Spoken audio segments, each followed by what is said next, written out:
Good morning to all of you. How are you? I hope you all are fine and well.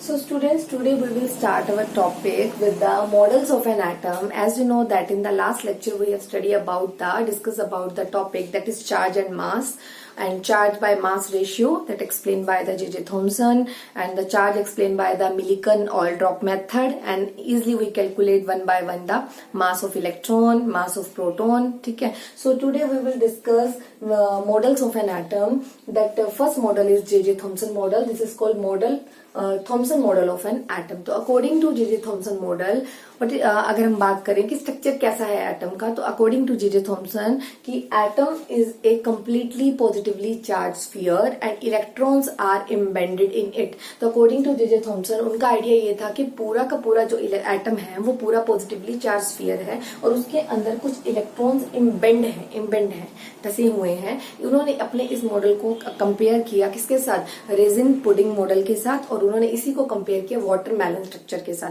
तो watermelon क्या है? जैसे watermelon आपने देखा उसमें जो सीड्स होते हैं वो इलेक्ट्रॉन को रिप्रेजेंट कर रहे हैं यहाँ पर, और कंप्लीट जो रेड पोर्शन है वो रिप्रेजेंट करता है किसको? पॉजिटिवली चार्ज स्फीयर को. तो this is the concept of J.J. Thomson. But the main drawback of the J.J. Thomson is जो J.J. Thomson थे वो एक्चुअल पोजीशन इलेक्ट्रॉन की, प्रोटॉन की और न्यूक्लियस की एक्चुअली कहाँ पे, ये इनकी एग्जैक्ट पोजीशन क्या कहाँ है इन फंडामेंटल पार्टिकल्स की एटम के अंदर, वो एक्सप्लेन नहीं कर पाए थे. ठीक है. तो दिस इज अ कंप्लीट, हम बोल सकते हैं ये एक मेजर ड्रॉबैक रहा था J.J. थॉमसन का. But he give some idea, he give some idea about the atom, but उन्होंने कुछ आइडिया जरूर दिया एटम के बारे में. उन्होंने एटम को बेसिकली इलेक्ट्रिकल न्यूट्रल एक्सप्लेन कर दिया, क्योंकि उन्होंने बोला कि पॉजिटिवली चार्ज भी कहीं है और कहीं नेगेटिवली चार्ज पार्टिकल भी है. तो complete atom is electrically neutral. Yes, this is correct. Atom is correctly electrically neutral, but the position of the some atomic particle,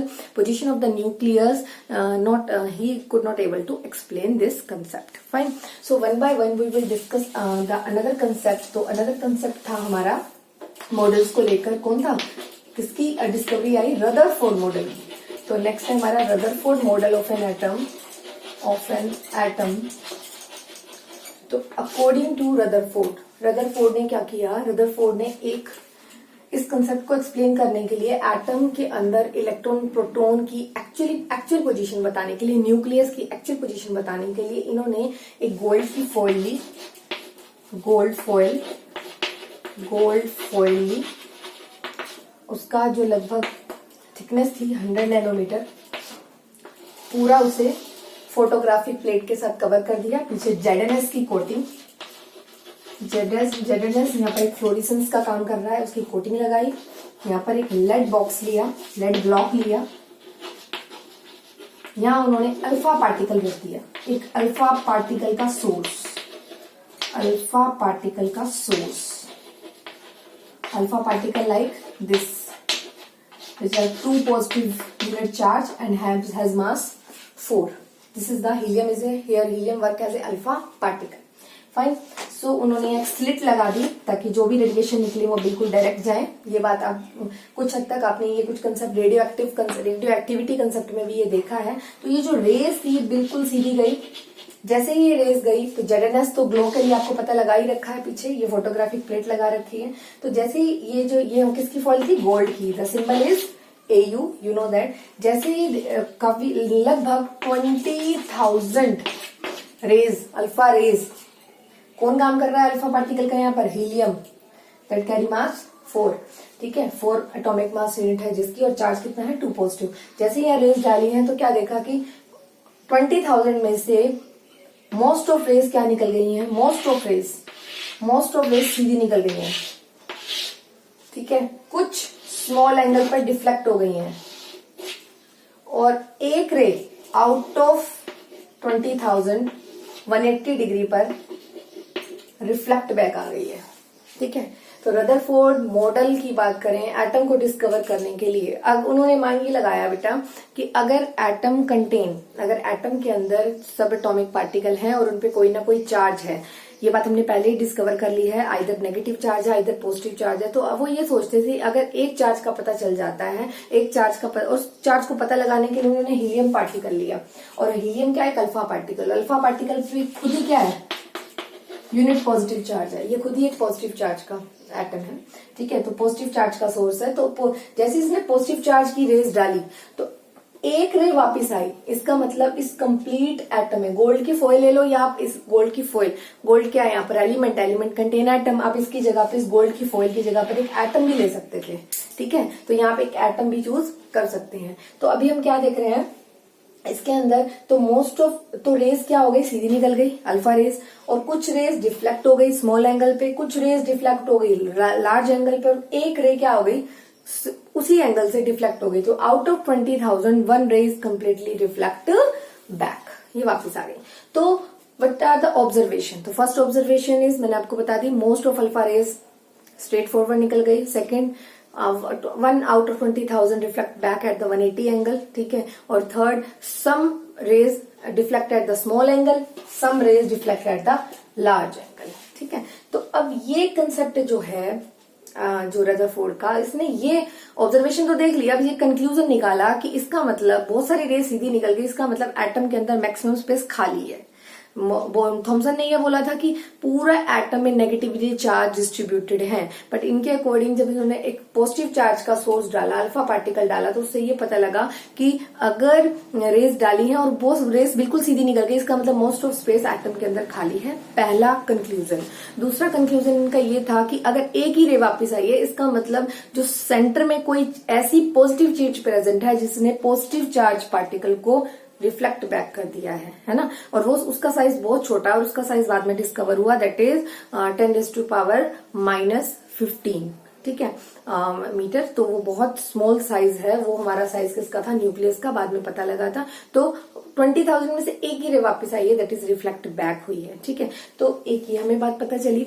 एक हमें बात पता चली थी कि सेंटर में कोई स्मॉल पार्टिकल है, वो पॉजिटिव चार्ज कैरी कर रहा है, बहुत सारा स्पेस एटम के अंदर खाली है, और कुछ जो रेज थी वो डिफ्लेक्ट बैक हो गई। इसका मतलब जो रेज आ रही हैं that also have some mass, helium has 4 mass, मैंने अभी बताया 4 एटॉमिक मास यूनिट है, और जो सेंटर में कोई चीज प्रेजेंट है उसका भी कुछ मास है। तो दो अपोजिट मासेस की पार्टिकल है, एक का हैवी मास है, एक का कुछ कम मास है, एक का बड़ा ज्यादा मास है। तो डिफरेंट मासेस की वजह से उन्होंने आपस में टकरा के कुछ शिफ्टिंग करी है, डिफ्लेक्शन किया है। तो ये पता लगा कि कुछ पार्टिकल जो आए इससे वो टकराए और हल्के से उससे और टकराए और डिफ्लेक्ट हो गए, स्मॉल एंगल से डिफ्लेक्ट हो गए, कुछ लार्ज एंगल से डिफ्लेक्ट हो गए। ऐसा क्यों हुआ? Deflection due to some mass, the mass of the alpha particle also have, the mass of the nucleus also have, that present in the centre.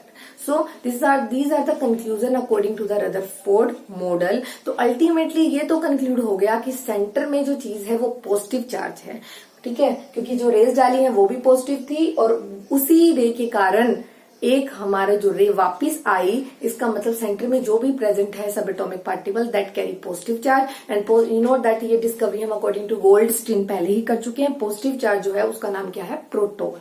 Fine, तो ये इस तरह से प्रोटॉन के बारे में पता चला, that present in centre. And electrons are, और जैसे ही वो डिफ्लेक्ट होके particle alpha positive particle deflect होके इस तरह से मूव करे तो वो नेगेटिव की तरफ मूव करे। तो इससे ये भी पता चल गया, इस तरह से एटम की जो बाउंड्री थी, सर्कुलर पाथ था, उसकी तरफ मूव करे। तो इससे ये भी पता चल गया कि जो इलेक्ट्रॉन्स है वो around the nucleus circular path में मूव कर रहे हैं, ठीक है। तो दीज आर द कंक्लूजन जो रदरफोर्ड मॉडल ने हमें एक्सप्लेन करी। But there are number of drawbacks of the Rutherford model also. The first major drawback is he could not able to explain the stability of an atom। वो atom को explain तो करा, उन्होंने ये भी पता लगा लिया कि सेंटर में कोई पॉजिटिव चार्ज है, इलेक्ट्रॉन्स बाहर घूम रहे हैं, बट उन्होंने उसकी स्टेबिलिटी एक्सप्लेन नहीं करी। क्यों, कैसे? बिकॉज इस कंसेप्ट से पहले, रदरफोर्ड के कंसेप्ट से पहले एक हमारी कोलम्बिक फोर्स और इलेक्ट्रोग्रेविटेशन फोर्स की जो थ्योरी थी वो इन्वायरमेंट में ऑलरेडी अवेलेबल थी। तो उनकी उस थ्योरी के अकॉर्डिंग क्या था? Electrostatic force of attraction theory के अकॉर्डिंग या कोलम्बिक फोर्स थ्योरी के according to opposite charges are attract each other, और इलेक्ट्रोमैग्नेटिक थ्योरी के अकॉर्डिंग भी टू अपोजिट अगर हमारे पोल्स होते हैं तो या फिर हम सेम पोल्स की बात करें, वो तो हमारे क्या करते हैं, रिपेल करते हैं और अपोजिट पोल्स होते हैं वो हमारे अट्रैक्ट करते हैं। ये बात भी आपने पढ़ रखी है, ठीक है। तो और अगर मैं बात करूं रदरफोर्ड मॉडल के अकॉर्डिंग, तो उन्होंने कहा था कि नेगेटिव चार्ज सिर्फ आसपास घूमेगा और पॉजिटिव बीच में फिक्स रहेगा, रिस्ट्रिक्ट रहेगा पॉजिटिव चार्ज। बट ऐसा पॉसिबल नहीं है। अगर टू अपोजिट चार्जेस हैं तो वो डेफिनेटली अट्रैक्ट करेंगे according to coulombic force theory. तो क्या देखा तो अब क्या होगा इसके अंदर, तो कि अगर ये इलेक्ट्रॉन है और ये हमारा पॉजिटिव चार्ज है, और इलेक्ट्रॉन कभी भी कोई भी अपोजिट चार्ज का एटम वो दूसरे अपोजिट चार्ज अपने, ये मान लो ये नेगेटिव है और ये पॉजिटिव है, ये अगर आपस में अट्रैक्ट करेंगे, अगर ये अट्रैक्ट करते हैं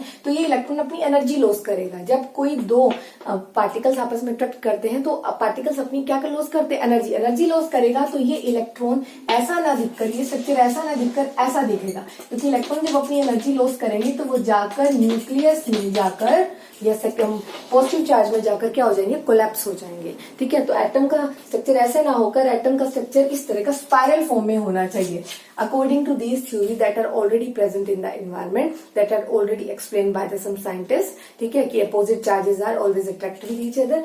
सो Rutherford model not able to explain this concept कि वाई, कि ऐसा क्यों होता है। अगर चार्जेस आपस में अट्रैक्ट होते हैं तो चार्जेस अपनी एनर्जी लॉस करेंगे, एनर्जी लॉस करते हैं तो अगर उन्होंने कहा ये फिक्स पाथ में इलेक्ट्रॉन प्रेजेंट है, अगर वो एनर्जी लॉस करेंगे तो डेफिनेटली एटम का स्ट्रक्चर बिल्कुल स्फीयर नहीं हो सकता, वो स्पाइरल नेचर का होगा, क्योंकि collapsing will takes place. Fine.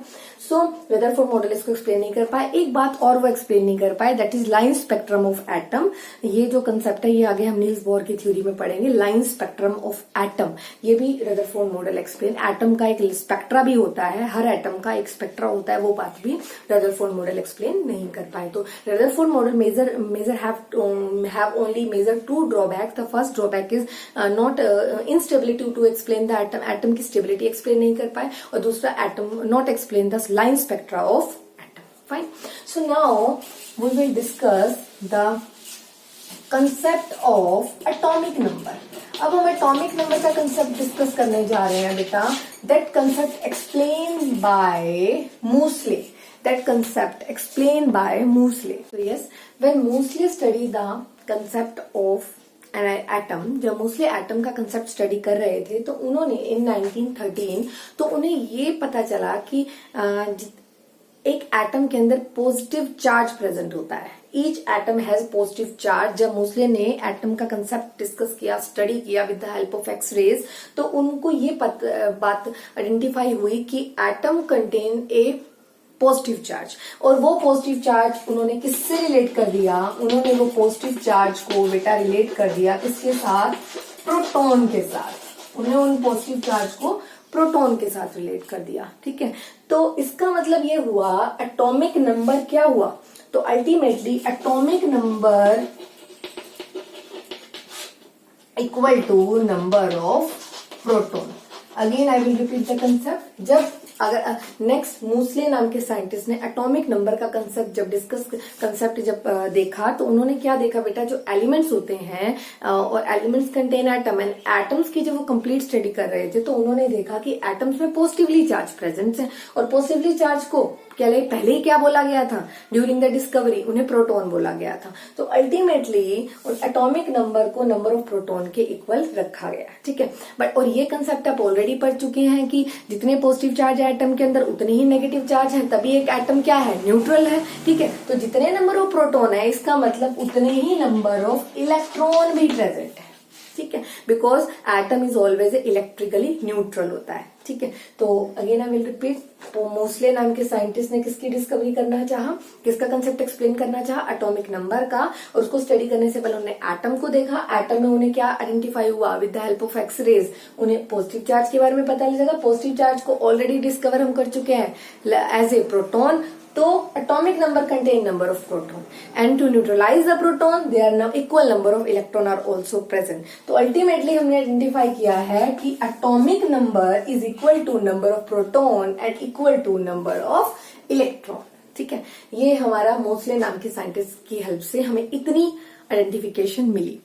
Now आपको पता है आप इलेक्ट्रॉन की डिस्कवरी कर चुके हैं, आप प्रोटॉन की डिस्कवरी, इलेक्ट्रॉन की डिस्कवरी आपने कैथोड रेज की हेल्प से की थी, और आपने प्रोटॉन की discovery anode rays which are also called canal rays की हेल्प से की थी। अब हम डिस्कस करेंगे अबाउट द न्यूट्रॉन स्टडी। हम neutron is also a sub atomic particle, उसकी स्टडी करेंगे with the help of a scientist that name is Chadwick. उनका नाम है चैडविक की हेल्प से। अब ये चैडविक के माइंड में कैसे आया कि उन्होंने ये स्टडी करनी है, अब हम इसके बारे में डिस्कस करते हैं। ठीक है, so the discovery of neutron that done by the Chadwick in 1932. So, but why this? ये जो डिस्कवरी करने का जो कंसेप्ट उनके माइंड में आया कि न्यूट्रॉन सब एटॉमिक पार्टिकल भी एटम में प्रेजेंट है, तो ये बात उन्हें आइडिया कैसे लगा, मैं दोबारा आपको थोड़ा रिमाइंड कराती हूँ। तो मोस्ले नाम के जो साइंटिस्ट थे, मोस्ले, उन्होंने क्या कहा था, उन्होंने एक एटॉमिक नंबर के बारे में डिस्कशन शुरू किया। तो एटॉमिक नंबर उन्होंने क्या बोला, जितने भी पॉजिटिव चार्ज हैं एटम के अंदर वो एटॉमिक नंबर को डिफाइन करते हैं। बट पॉजिटिव चार्ज एटम को पहले डिस्कवर किया एज ए प्रोटॉन, और आपको बहुत अच्छे से पता है पॉजिटिव चार्ज एटम के अंदर नेगेटिव चार्ज से ही बैलेंस होते हैं। तो जितने एटम के अंदर नंबर ऑफ प्रोटॉन है उतने ही एटम के अंदर नंबर ऑफ इलेक्ट्रॉन भी प्रेजेंट है। जितने प्रोटॉन उतने इलेक्ट्रॉन। तो ultimately atomic number equal to number of proton equal to number of electron. Fine. So अब आप मुझे एक बात बताइए, हम ऑलरेडी कुछ बातें ये डिस्कस कर चुके हैं कि आपको पता है, सपोज मैं बात करती हूँ एक्सेप्ट हाइड्रोजन को छोड़कर कार्बन की बात करें, कार्बन का नंबर है अगर 6 और मास कितना है 12। तो अगर हमने ये बात बोली है कि जो एटॉमिक नंबर है वो नंबर ऑफ प्रोटॉन और नंबर ऑफ इलेक्ट्रॉन के इक्वल है, ठीक है, और जो एटॉमिक नंबर है this is the atomic number of an atom equal to number of proton number of electron, but जो उसका मास है वो उसका एग्जैक्ट डबल है। तो नंबर अगर 6 है और नंबर किसके इक्वल है, number of proton number of electron, और जो मास है वो एग्जैक्ट उससे डबल है। इसका मतलब कुछ और पार्टिकल्स भी हमारे एटम के अंदर प्रेजेंट है, तो वो पार्टिकल्स बोले गए न्यूट्रॉन।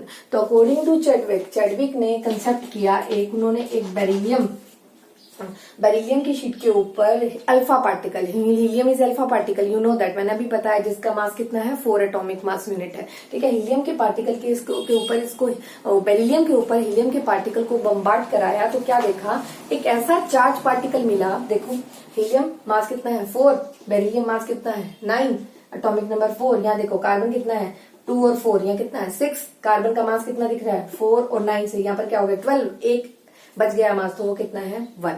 तो न्यूट्रॉन एक ऐसा सब एटॉमिक पार्टिकल निकला जिसके पास कोई चार्ज नहीं है but have mass exact equal to carbon, exact equal to hydrogen. ठीक है, तो न्यूट्रॉन क्या होते हैं, न्यूट्रॉन वो सब एटॉमिक पार्टिकल्स होते हैं जिनका जिनके पास चार्ज नहीं होता बट उनका मास एग्जैक्ट हाइड्रोजन के इक्वल होता है।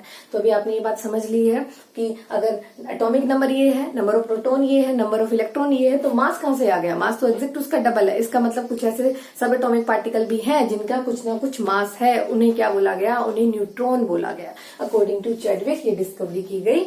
तो इन this way discovery of the neutron will takes place.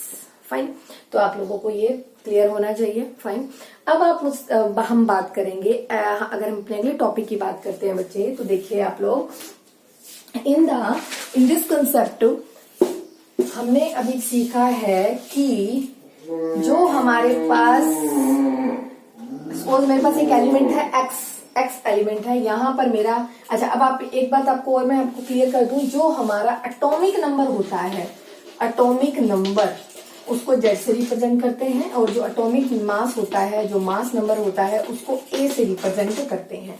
Must remember.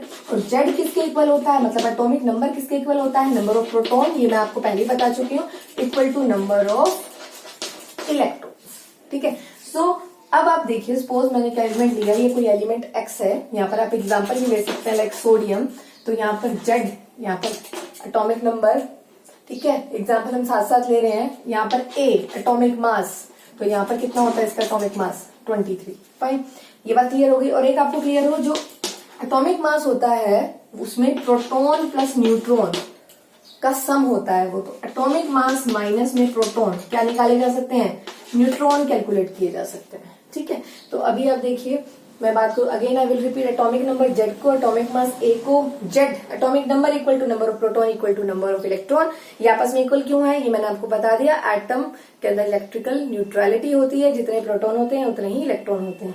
और atomic mass equal to proton plus neutron, तो न्यूट्रॉन को यहाँ रखिए, एटॉमिक मास माइनस में प्रोटॉन, तो आप न्यूट्रॉन कैलकुलेट कर सकते हैं। तो हम या सोडियम के इलेक्ट्रॉन, प्रोटॉन और न्यूट्रॉन इजिली कैलकुलेट कर सकते हैं। तो वी हैव एग्जांपल लाइक, अगर मैं बात करूं सोडियम की, तो जेड 11 है, नंबर ऑफ प्रोटॉन कितने होंगे, जेड के इक्वल होते हैं, नंबर ऑफ इलेक्ट्रॉन कितने होंगे, 11 होंगे, ठीक है। और अगर बात करूं मैं मास की, तो क्या है हमारे पास, ए कितना है, 23, ठीक है। तो हमारे पास क्या formula, A equal to P plus N, और पी प्रोटॉन कितने हैं, ये ए कितना है, 23 इक्वल टू प्रोटॉन कितने हैं, 11 प्लस एन, तो एन की वैल्यू कितनी आ रही है, 23 माइनस 11, कितनी वैल्यू आ रही है न्यूट्रॉन की, 12। In this way we calculate the electron, proton and neutron, ठीक है। तो इस तरह से हम इलेक्ट्रॉन, प्रोटॉन और न्यूट्रॉन कैलकुलेट कर सकते हैं ऑफ एनी एलिमेंट, ठीक है।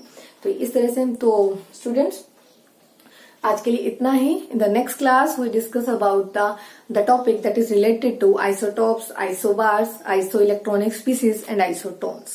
फाइन।